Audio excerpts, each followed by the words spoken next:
All that whispering back and forth must wear you out. He said something else, accused me of not believing him, I suppose. His voice seemed to be coming from a long way off again. And when I went back up to the duty desk, I hardly seemed to be walking at all, it was more like I was floating, or maybe not even moving, the cells just rolling past me on either side, movie props on hidden wheels.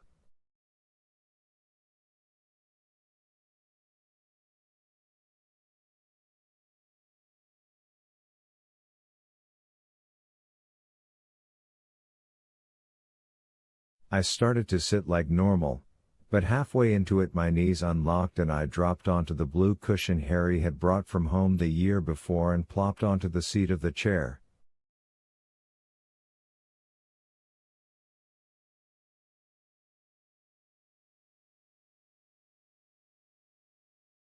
If the chair hadn't been there, I reckon I would have plopped straight to the floor without passing go or collecting $200.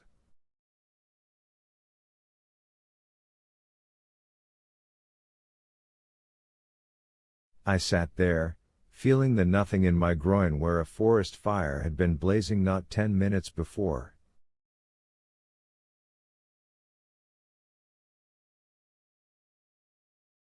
I helped it, didn't I? John Coffey had said, and that was true, as far as my body went.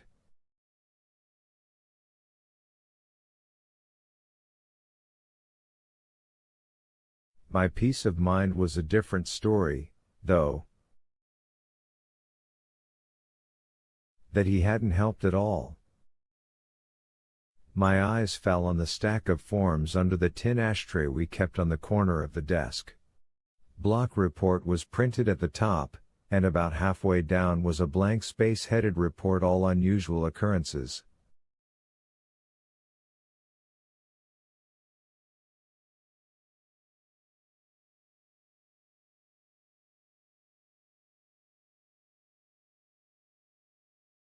I would use that space in tonight's report, telling the story of William Wharton's colorful and action-packed arrival.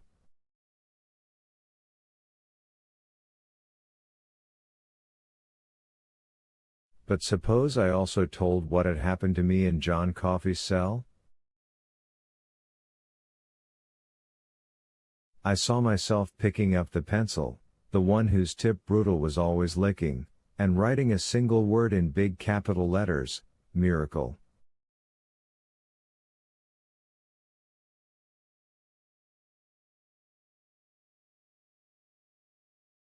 That should have been funny, but instead of smiling, all at once I felt sure that I was going to cry. I put my hands to my face, palms against my mouth to stifle the sobs. I didn't want to scare Dell again just when he was starting to get settled down, but no sobs came.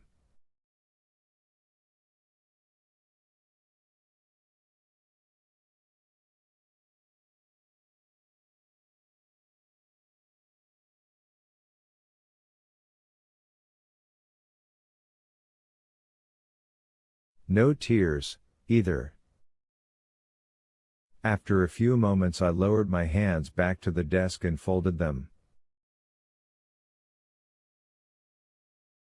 I didn't know what I was feeling, and the only clear thought in my head was a wish that no one should come back onto the block until I was a little more in control of myself.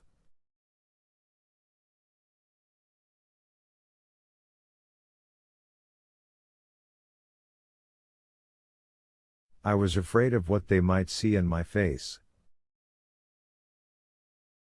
I drew a block report form toward me. I would wait until I had settled down a bit more to write about how my latest problem child had almost strangled Dean Stanton, but I could fill out the rest of the boilerplate foolishness in the meantime.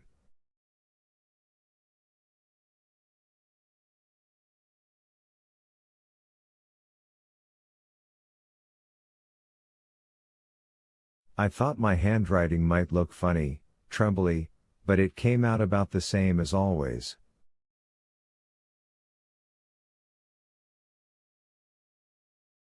About 5 minutes after I started, I put the pencil down and went into the WC adjacent to my office to take a leak.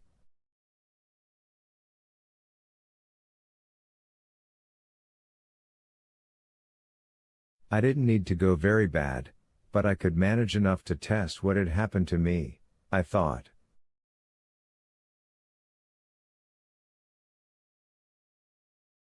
As I stood there, waiting for my water to flow, I became sure that it would hurt just the way it had that morning, as if I were passing tiny shards of broken glass.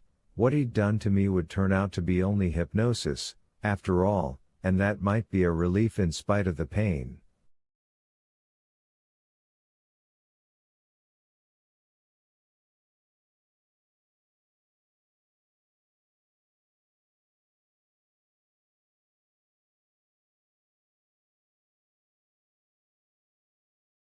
Except there was no pain, and what went into the bowl was clear, with no sign of pus.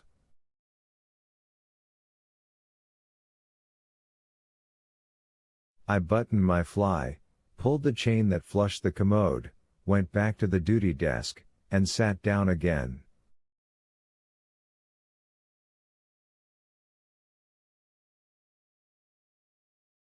I knew what had happened. I suppose I knew even when I was trying to tell myself I'd been hypnotized.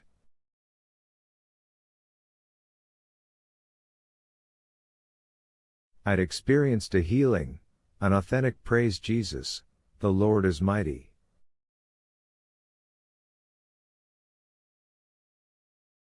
As a boy who'd grown up going to whatever Baptist or Pentecostal church my mother and her sisters happened to be in favor of during any given month, I had heard plenty of praise Jesus, the Lord is mighty miracle stories.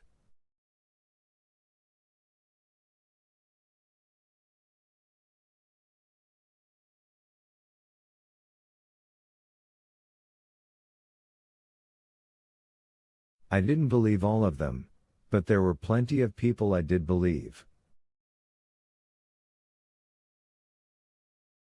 One of these was a man named Roy Delphines, who lived with his family about 2 miles down the road from us when I was 6 or so.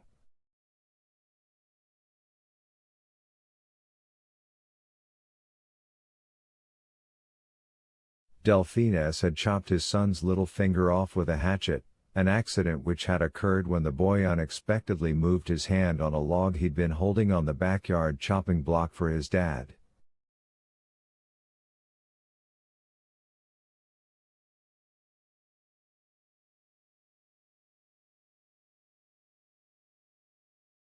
Roy Delphines said he had practically worn out the carpet with his knees that fall in winter, and in the spring the boy's finger had grown back.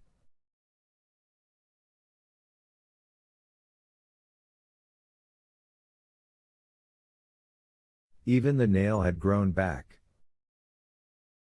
I believed Roy Delphines when he testified at Thursday Night Rejoicing.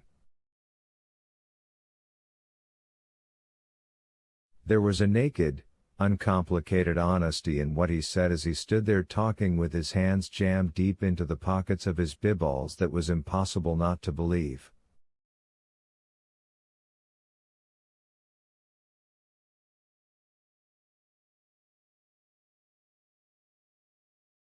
It itched him some when that finger started coming, kept him awake nights, Roy Delphines said, but he knowed it was the Lord's itch and let it be.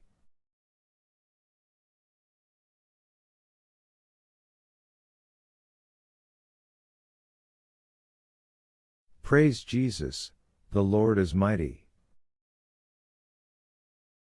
Roy Delphines' story was only one of many. I grew up in a tradition of miracles and healings.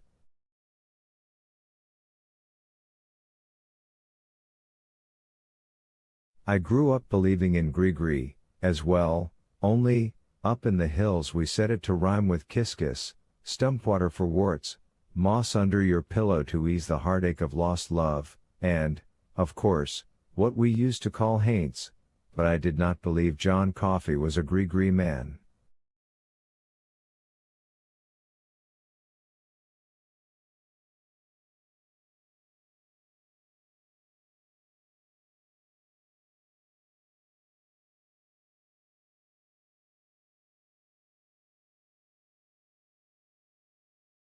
I had looked into his eyes. More important, I had felt his touch. Being touched by him was like being touched by some strange and wonderful doctor. I helped it, didn't I? That kept chiming in my head, like a snatch of song you can't get rid of, or words you'd speak to set a spell.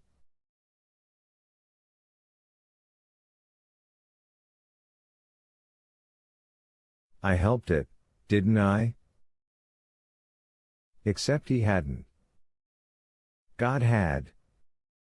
John Coffey's use of I could be chalked up to ignorance rather than pride, but I knew, believed, at least, what I had learned about healing in those churches of Praise Jesus, the Lord is Mighty, Piney Woods Amen corners much beloved by my 22-year-old mother and my aunts, that healing is never about the healed or the healer, but about God's will.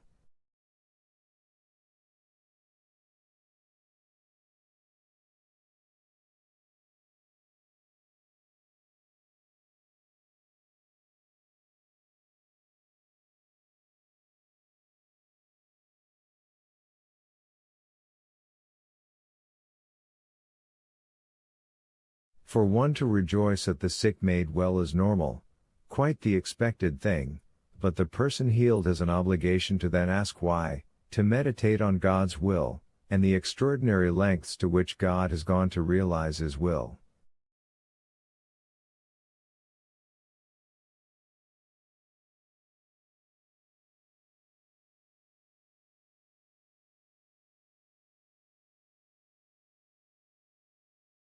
What did God want of me, in this case?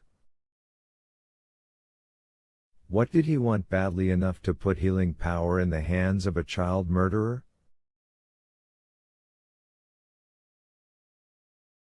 To be on the block, instead of at home, sick as a dog, shivering in bed with the stink of sulfur running out of my pores?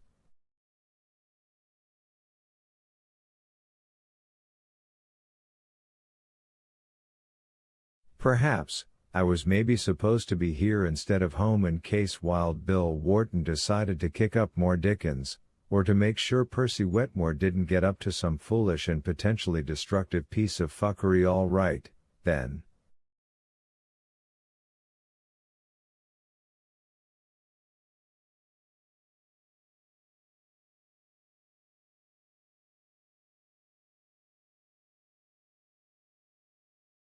So be it.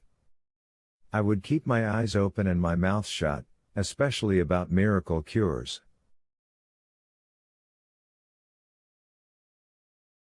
No one was apt to question my looking and sounding better. I'd been telling the world I was getting better, and until that very day I'd honestly believed it.